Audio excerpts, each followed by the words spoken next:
Joshua Williams joining us to discuss the future of fashion post-COVID-19. He is an associate professor of fashion management at the Parsons School of Design. So, first of all, what is Fashion Week actually going to look like this time around?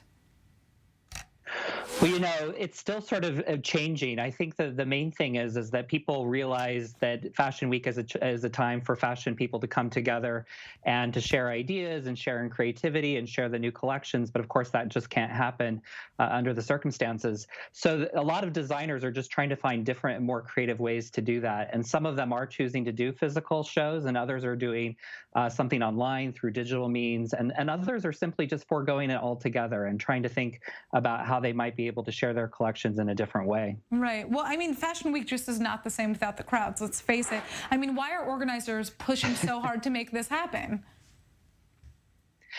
Well, it's part of a tradition, and it's been going on for close to 75, 80 years. And I think it is a celebration, and I think that people want to kind of get back to that normal of getting to see their friends, getting to see those people that they work with.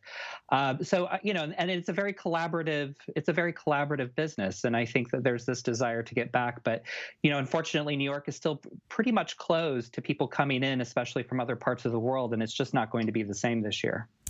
How has the high fashion industry been impacted by the coronavirus? What have we seen take place here?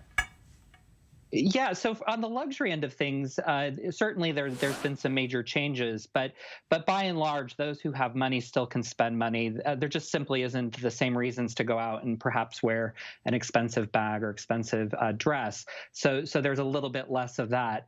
On the lower side, we're seeing a lot of changes. This is definitely hurting businesses, especially in the U.S., where there isn't a national plan to really deal with the pandemic. So a lot of brands are having to figure out different strategies for every different market in the U.S. And that's just making it very difficult for them to focus on anything other than just simple logistics.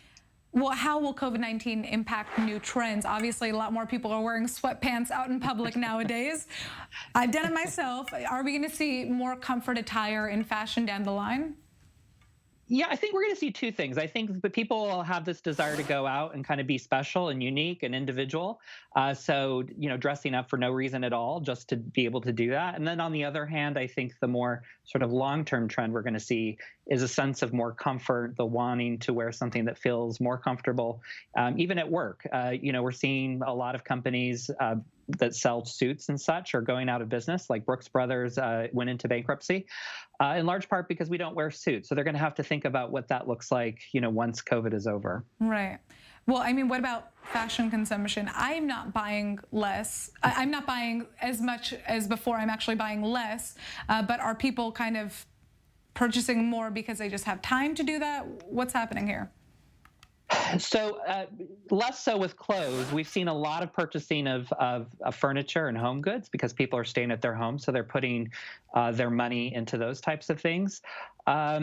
Especially at the low end of fashion, we are still seeing people buying things as they're going through their closets and kind of choosing what they want to keep or not. But things have slowed down definitely. Without any reason to go out, without any reason to have an outfit every day for work, there's less of a reason to be shopping as much as we did in the past. Yeah.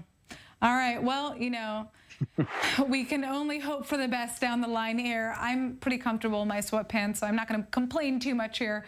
But hopefully, not too bad. Hopefully you enjoy your New York Fashion Week. Joshua, thank you so much for joining us. Thank you for having me.